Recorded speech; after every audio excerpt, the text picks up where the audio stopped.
I really appreciate being here, and I have no disclosures. I'm really honored to give the Al-Khatib lecture. As Dr. Lee just told you, he was a fellow and a faculty member here, and he was really an advocate for academic surgery. I would say he's the paragon of an academic surgeon who had the whole package of clinical education, research, professionalism that goes into what we do. And so I'm really honored to stand on the footsteps of giants. These were the 6 previous Al-Khatib lecturers who are just the leaders of vascular surgery. And I'm really very grateful to be on this list. So thank you for having me. And I'm hopeful to talk about one of the aspects of academic surgery that Dr. Al-Khatib was that model for. And I would just ask you, why do we care about research? And fortunately, it's an easy answer. It's a very easy answer because we want to improve patient care. And fundamentally, we want to be better doctors for our patients. I hope that that makes sense. When I was a medical student, we had a new novel pandemic that went across the country, a bizarre virus that we didn't know what it was. It was called HTLV3 at the time. And at the bedside, I remember standing in front of patients' beds and arguing about the sensitivity and specificity of the Western blot versus the ELISA and what actually we would do to diagnose the patient. Kind of reminds you of things. So yes, this is something that we have to do for patient care. So that's all fine and well, why we care about research, but why should actually surgeons do research? That's a fundamental thing. And personally, I think it's actually a very easy answer also. Well, doing research is QI. It's really simple. We have to improve patient care, and this is how we do it. We also have to make our procedure safer, more effective, more durable, and fundamentally, each thing leads to the next. You've heard Dr. Lee talk to you about T-bar. Well, that creates its own complications and its own problems with retrograde dissection. And we can have, well, how do we deal with that? What's the best way to treat this new thing that didn't exist 5, 10 years ago? We have to do the research. There's a lot of ways to do research.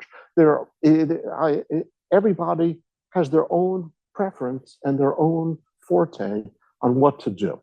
I'm going to focus a little bit on basic science. I think it's a little bit universal, but there's a need.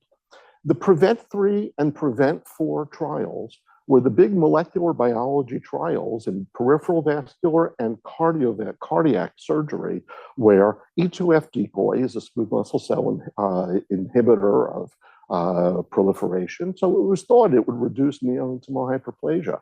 And you can see from the back of the room, these trials, hundreds of $millions, completely failed. Our best science failed. They were, wow, smart people, it didn't work. Why? Can we do better? Baby Faye started the era of xenotransplantation, but it didn't work. Fast forward 40 years, we're still trying to struggle, and we're trying to do better. We moved from baboons to pigs. And now this, of course, is in clinical trials. My gosh, this is actually going forward. It's still not prime time. We're still not there. You know, the old saying about transplant surgery, xenografts are 10 years away and always will be, but we're closing in on it. This is good. And fundamentally, surgeons have to be in control and own the scientific foundations of what we do. It's not for everybody, but this is how we're going to make it. Nature even tells us, do science. We have to do it. So what do we do in my laboratory? Maybe I'm doing a carotid endarterectomy or injecting cell therapy. Well, this is device delivery. This is cell delivery. Maybe we're doing a bypass or a fistula. Well, this is venous remodeling. It's all how you look upon it. This is what we do. And here today, I want to tell you a little story about venous remodeling, the very humble arteriovenous fistula. Now, the arteriovenous fistula is one way to hook the patient to the dialysis machine for patients with end-stage kidney disease. And as I'm sure you all know, the fistula is preferred because it lasts longer, works better, fewer infections. It's not rocket science. And when it was originally described many years ago, there were 7 different configurations And fundamentally, the end vein to the side radial artery is now the most common way we make our fistulae. On the other hand, I stand before you and remind you that arteriovenous fistulae are the worst procedure we perform in all of vascular surgery. It has a 50% one-year patency. And if I stood up here and said, I'd like to teach you a new procedure with a 50% one-year patency, you'd laugh me off the podium. That's ridiculous. Oh my gosh. And 50%, it's even worse for our female patients. It's worse for the elderly. It's worse for diabetics. It just doesn't work well.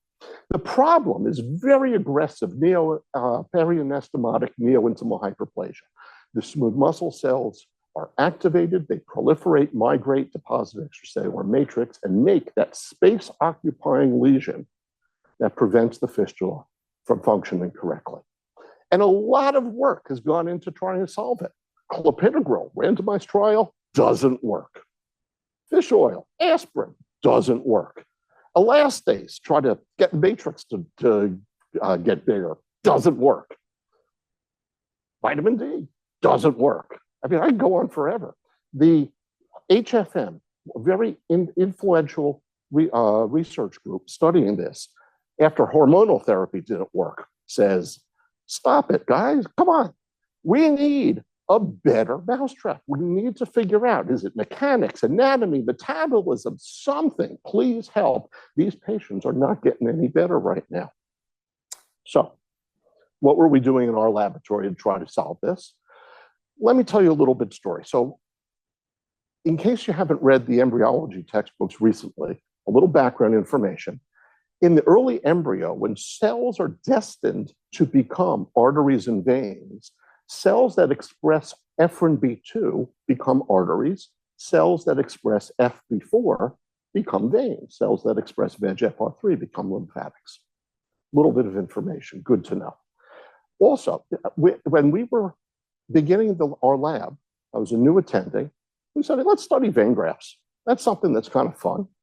And vein graft adaptation is what we wanted to study. So when a surgeon puts a vein in the arterial circulation, it gets a little larger, the walls get a little thicker. It adapts to the arterial circulation. And what happens is all three layers, the intima, the media, the adventitia, all thicken. The smooth muscle cells move from the media to the neointima. And this is normal adaptation. It's called arterialization. In fact, when Jan Conlon first described vein bypass in 1953, he actually used the word, the vein arterialized. It turns into a vein. Okay, so we asked the question, does it literally, molecularly turn into a vein? And so we can actually test it. Does the venous marker FB4 go away? Does the arterial marker Ephrin B2 turn on? Well, we got some very rare patent human vein grafts, coronary donors, limb amputations, and it turns out the venous marker FB4 goes away. But the arterial marker Ephrin B2 does not go on.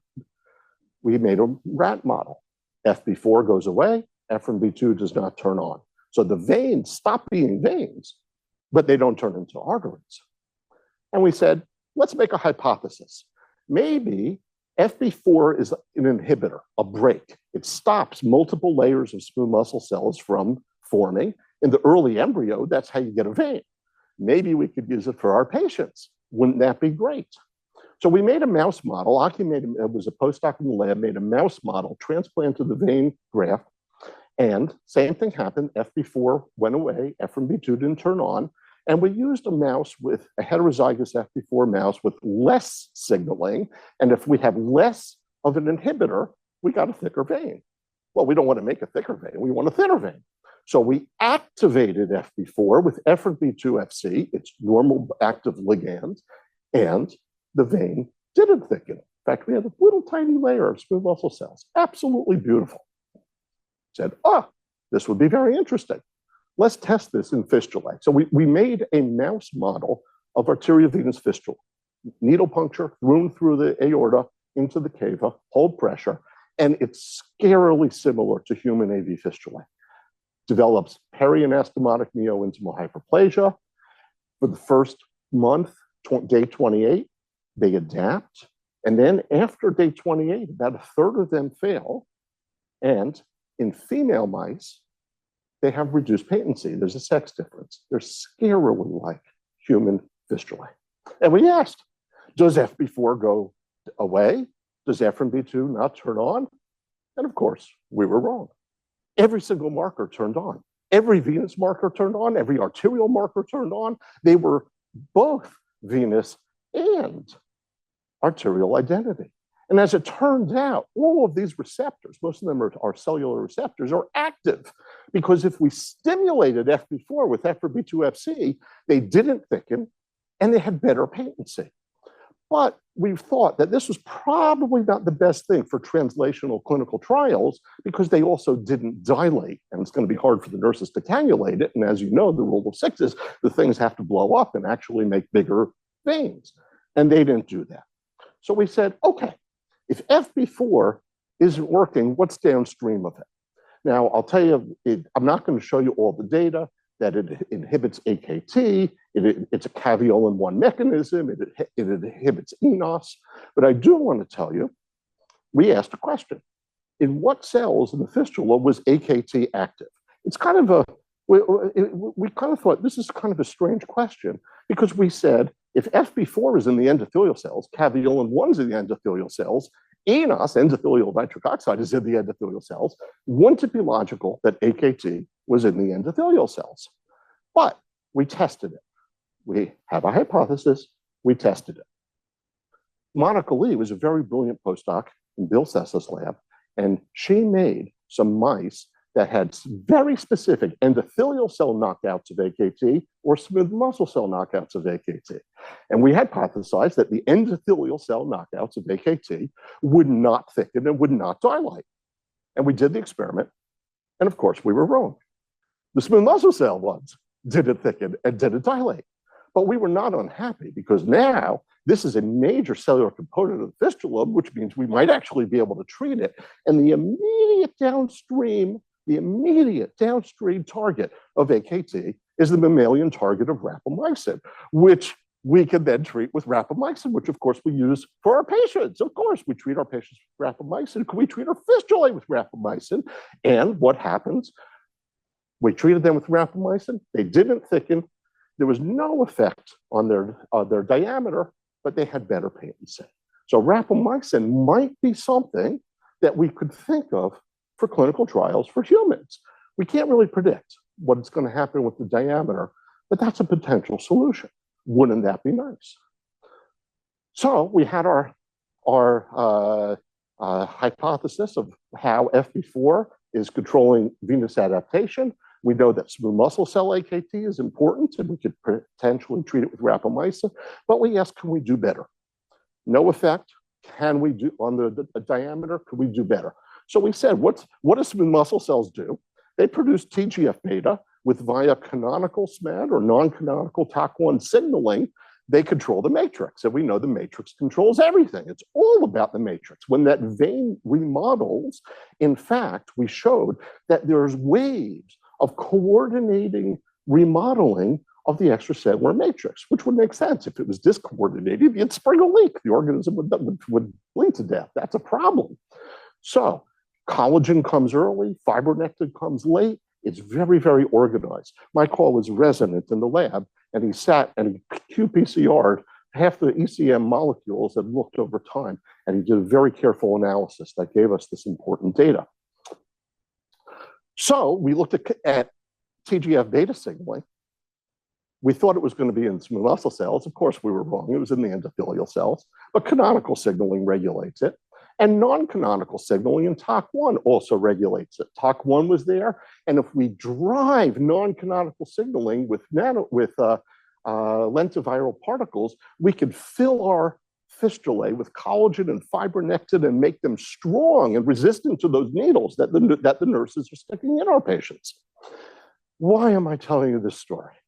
The story of the matrix is kind of very interesting, but I want to tell you it because we were studying hyaluronic acid. I didn't know what hyaluronic acid was. My wife tells me it's in the cosmetics and this is what makes it all lubricating. I'm going, okay. But one of my postdocs, Go, was studying this.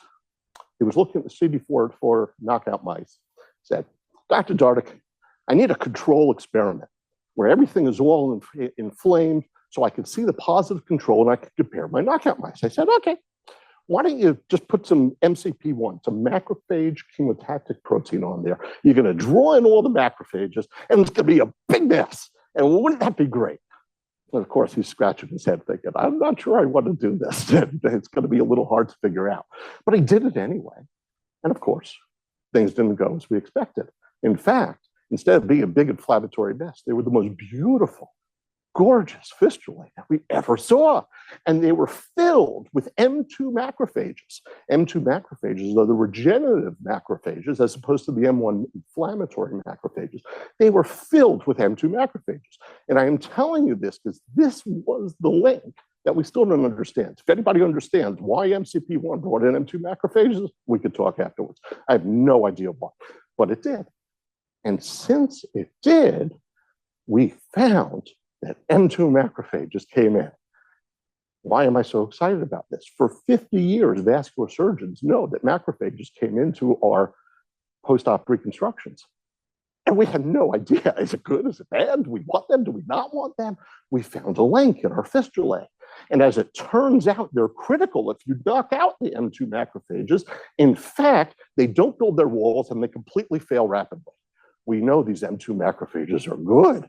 My gosh, they're all filled with them. So we were building our story of how the fistulae adapt with endogenous cells, and now we have infiltrating exogenous cells into M2 macrophages. I don't have time to tell you that we actually Louise linked TGF-beta to the M2 macrophages, so the whole thing is starting to make a little bit of sense.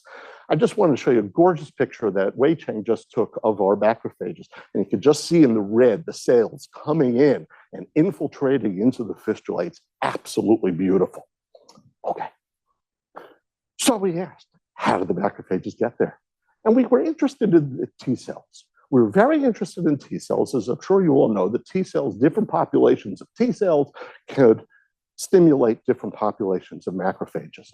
I didn't really understand a lot of this. This is why I didn't go into transplant surgery. I don't understand a word of this, but we were interested.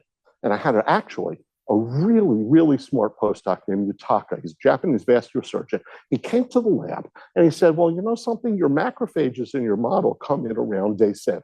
When do the T cells come in? In fact, they come in before the macrophages.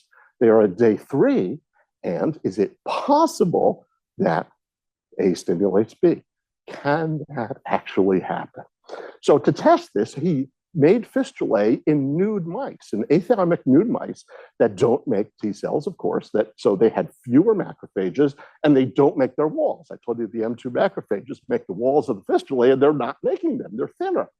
And so he did adoptive T cell transfer. He put T cells into these mice and they had more M2 macrophages, thicker walls. Wow, that's fantastic. So it looks like the T cells really are regulating those M2 macrophages. Wouldn't that be wild? All fine and well, but we're not going to do adoptive T cell transfer in our patients with fistulae. That doesn't make sense. Is there a better approach? So in fact, what he did is he used cyclosporin, very low dose cyclosporin, not enough to immunosuppress the mice. But as you know, cyclosporin inhibits the T cells. Good way to treat our organ transplants. And when he did this, he treated the mice with cyclosporin and they had thinner walls. And for the first time in 15 years of studying this, we had an increased diameter, an increased flow through the fistula. We went, oh, wow. Our nephrologists went batch. They were like, oh my God, we got to start treating all of our patients with cyclosporin. I'm like, hold on, we need a trial. I mean, that's normal. But this was super exciting to us. Could we actually treat patients with fistulae with low-dose cyclosporin and make it better? Wouldn't that be wild? So we were thinking cyclosporin inhibits all the T cells, affects modeling. We were very interested in the Tregs. This is really wild. Tregs, as you know, Tregs are really cool. If you deliver them, they inhibit atherosclerosis, they prevent aneurysms. They seem to be magic medicine these days. Wouldn't that be great? So Yutaka said, I can regulate the Tregs with the PD-1, PD-L1 axis, and then hopefully affect the M2 macrophages. And he made this observation because he noted in the fistula there were fewer PD-L1 cells and increased PD-1 cells in the fistula. So what did he do? He gave the mice an anti-PD-L1 antibody, which is a checkpoint therapy inhibitor. So these are our oncology patients that are getting checkpoint therapy, checkpoint inhibitor therapy.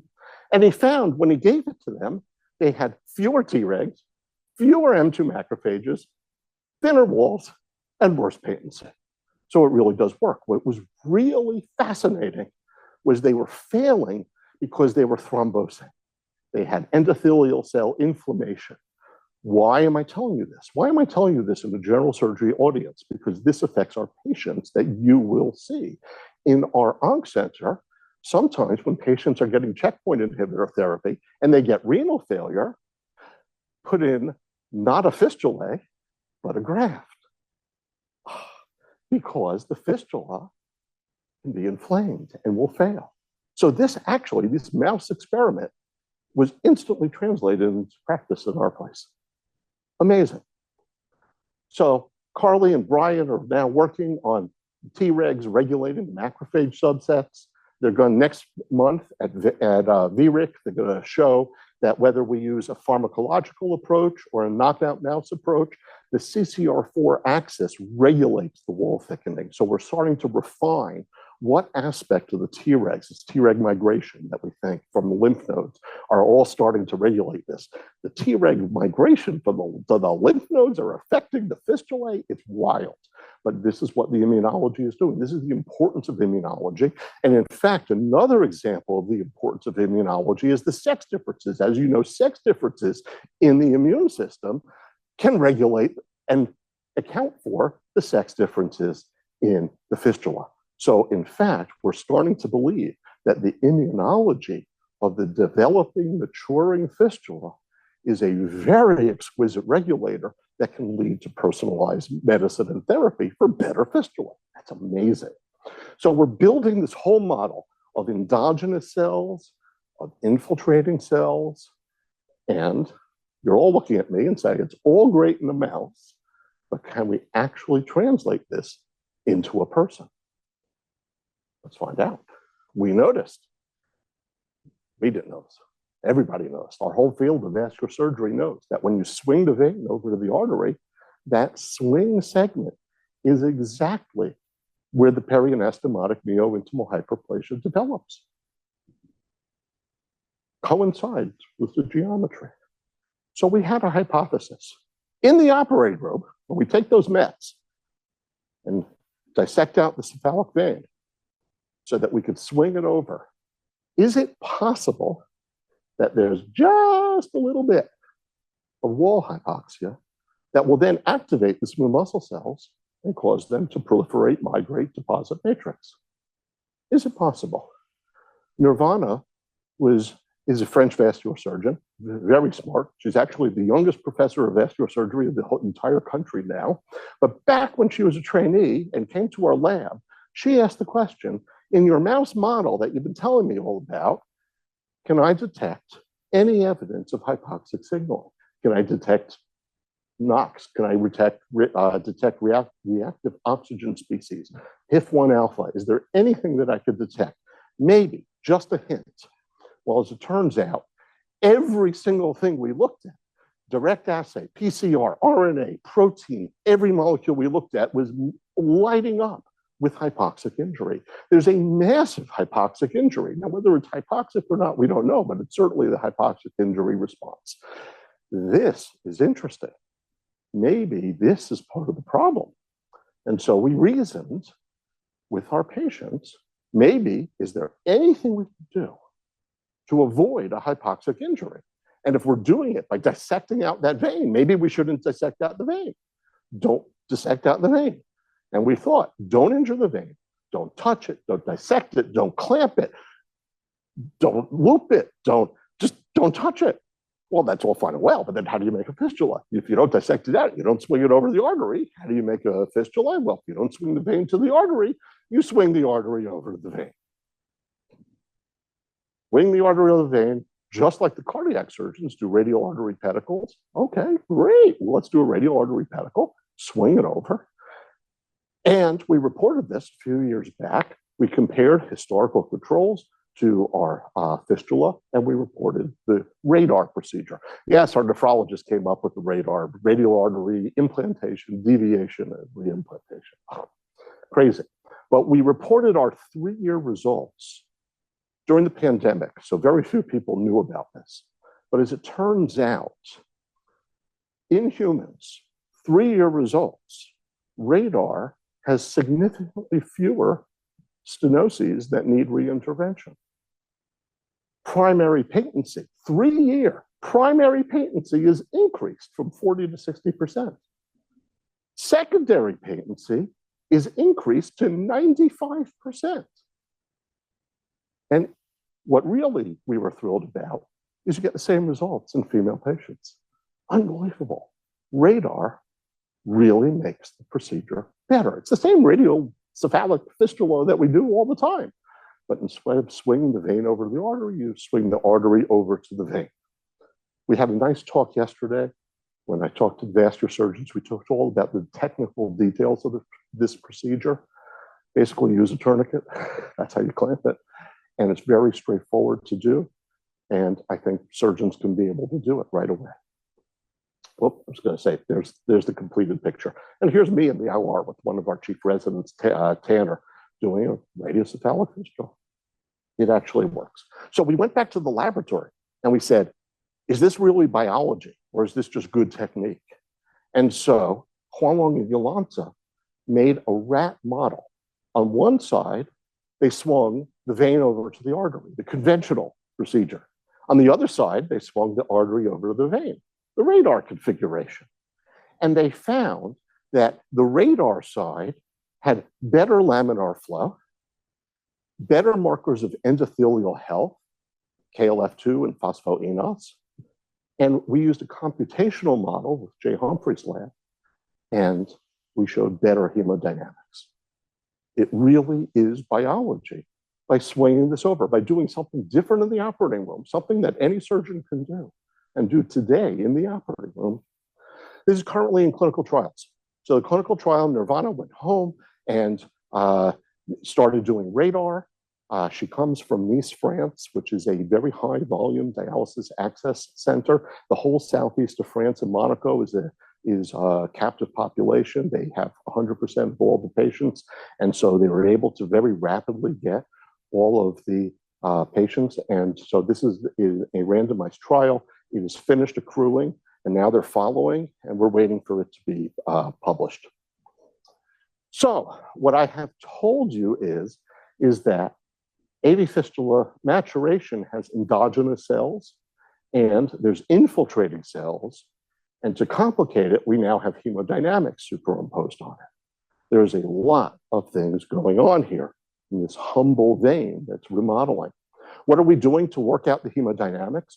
So we're doing a computational model with our collaborators in Chicago, where we take CT scans of our mice, we do invasive pressure measurements, we do ultrasound to establish the boundary conditions. We then model the turbulence with the whale model using X-flow, and we come up with data that shows that the CAT scan, the computational model, and the histology all show the turbulence and the hemodynamic changes that are going on in that perianastomotic area that develops the aggressive neointimal hyperplasia. So we're trying to understand that. So I have told you that AV fistulae are the worst procedure that we do, but the basic science laboratory has given us 4 new strategies to try to make it better for our patients that can be translated. Radar is already in human patients. It's something that we can do. So that's a nice story. And I was hoping that what I can do is I can tell you a little bit about what our laboratory, this is from our laboratory that it's done. I was hoping I could think a little bit, especially for some of the more junior people in the room that are thinking, should I be a surgeon scientist? Some thoughts about being a surgeon scientist. Perhaps it's very similar to how to be successful in an academic career. I would say choose an important problem. For me, Dialysis access was a very, very important problem, not just because I'm a vascular surgeon, but because my father-in-law died of complications of vascular access. So for me, it's very personal. And I think I can really imagine the patients. And I get up and I say, I'm doing something good. I know people who will benefit from what I'm doing. So you have to align your clinical and scientific interests, should be broadly relevant. I would suggest take advantage of both being a surgeon and your environment. Of course, we take care of these patients. We are in a good environment where we can analyze these data. Be passionate about what you do, because you have to get up every day and actually do it. And it's something that's a good thing. Okay. Have fun. What do I mean by have fun? How do surgeon scientists have fun? Well, you write a lot of papers. You write papers. You have to write lots of papers. And I tell everybody in my place, papers and grants. Papers and grants. Repeat after me. Papers and grants. I have written a lot of lousy papers. I will tell you that right now. But what I mean by a lousy paper is you really have to understand the difference between the papers that you want to write and the papers you have to write. The papers you want to write are the New England Journal papers that you want to write. Science, Nature, that's once every 10 years. The papers you have to write, another 100 patients, retrospective series, the case report, you have to keep doing that, because one day when you run out of money and you have to come to your chair and say, Dr. Hahn, I would love to be able to have some bridge funding. Can you give me some money that I could keep running my lab and paying my technician? Can I do something? And Dr. Hahn is going to say, that's all fine and well, but what have you done for the last few years? There's the papers that you have to write. You have to write these papers. It's really critical. And I would just say, follow that science. Follow the science, because you never know where your next paper comes from. You never know where your next grant proposal comes from. You have to keep following down that rabbit hole. Be passionate about what you do. And obviously, it's important to be passionate, but you can't always follow your passions. You have to follow the science. The science is all what it's about. We kept making mistakes. We kept predicting the wrong things. But when you're junior, you should also follow your mentor's advice. They are looking out for you. Write lots of papers and grants and do the science. Generate the data that leads to papers. Papers lead to grants. Grants lead to papers. I'm a broken record, but that's actually the currency of academics. That's what one has to do to succeed. Focus on your goals. Know yourself. Your goals are allowed to change and, in fact, should change over time. Be persistent. Work hard. I get up every morning for my protected time between 5A and 7A. Because then 7A, all hell breaks loose and everybody starts bothering me. But I have protected time early in the morning, late at night, whatever works for you. Partner with others. Leverage your ability to do things and your expertise and capitalize on your friends' expertise. Learn from defeat. I have been rejected from the best papers and the most prestigious grant agencies, but I have learned from them. They give you back comments and they say, Darik, this is a really dumb idea. You should do something else. Sometimes it is a good idea, but sometimes if they're saying do something else and that's where the money is, guess what? I'm going to do that. I originally, way back when, I started doing geriatrics research, because we have a vascular surgery, a lot of old people. And so we started looking at cell senescence and aging, and we found fabulous papers, and we really wrote some nice papers. And all of my comments from the study sections were, you can't change the age of your patient. Why are you studying this? And I no longer do aging research. It was the dumbest comment in the world, but if they're telling me there's no money for it, I can learn from that. That's okay. We still do some of that, but obviously we do it for fun. So I would say early in your career, seek out great mentors and get into great environments. And places like this, frequently they coincide. You're in a very blessed place right now, and that's really wonderful. My story, I started off at University of Pennsylvania. I had two wonderful mentors, a scientific mentor and a clinical mentor. I went to Hopkins. I had more mentors. Barbara Bowerman was just wonderful. She was my postdoc mentor. She taught me everything I knew about endothelial cell biology. Really fabulous. I had clinical mentors. I came to Yale. I had more mentors who were my vascular biology teachers. But the critical thing here is some of them were surgeons, some of them were scientists, and some of them were clinician scientists. It takes a group of people that constantly advocated for me and gave me great advice. They were really inspirational. I commend you to read this paper. This is the most amazing paper. It's an HCVB, What Makes a Great Mentor? They pooled a whole bunch of winners of mentor awards, and they, of course, did a heat map analysis on what makes them great. And basically, the ability to inspire, the ability to be honest with your mentees, to be flexible with your mentees is so critical. So I would just commend you to this paper. I think it's really fantastic. It's also critical that we recognize that you live your life and you have to build your professional relationship into your life. I like to say that as a surgeon scientist, we have to model work-life integration. A lot of people like to say balance. It's not a balance. That implies up and down. We don't do that. I would say Jamie Coleman, trauma surgeon in Nashville, really said it well. My best advice is to stop thinking of work and life as a balance. That implies that they're opposing forces and will only set you up to fail. Surgery doesn't stop my life. My life doesn't stop surgery. I am a better surgeon because I'm a wife and mother, and I'm a better wife and mother because of a surgeon. Just love it. She did really well. What I tell everybody in my lab, you've heard this before, Arash and Curie have heard this before, science is accomplished not because of, but despite everything that goes on in your life. You have to put it all together. There's a lot of ways to do that. I value every day. You probably haven't heard of the Moody Blues. They were big back in the 80s and 90s, but they had a wonderful song called 22,000 Days, the estimated life expectancy of a human being. It's not a lot, and it's all you got. Okay, so when you are deciding what you want to do and should I be a surgeon scientist, you have to balance everything that's going on in your life. And who are you and what do you value? Do you want to use and teach knowledge or generate knowledge? Do you want to be a busy surgeon, a busy researcher? Do you value intermediate rewards, long-term rewards? There's no wrong answers, there's no right answers. It's what do you value?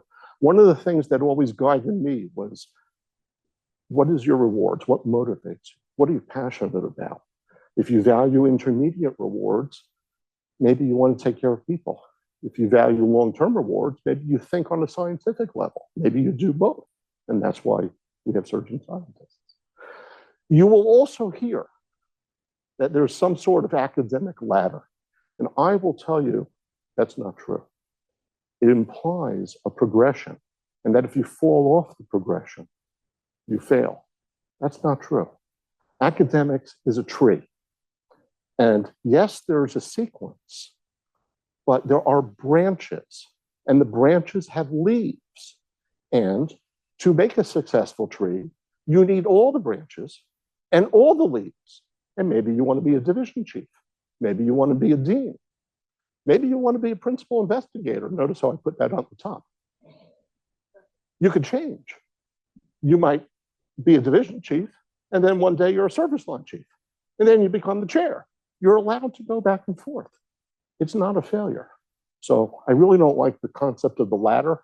I think of it as an academic tree. So I hope you're sitting there and saying, why should I be a surgeon scientist?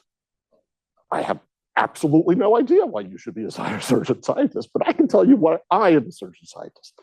I am a surgeon scientist because it's the opportunity to do important work. Good science makes an impact on research. Occasionally, we can help a patient, and it's a source of great pride for my family. My wife likes that I'm actually doing something to make her father's fatal condition better for other people. I get to work with really great people in great environments. My trainees, colleagues, division.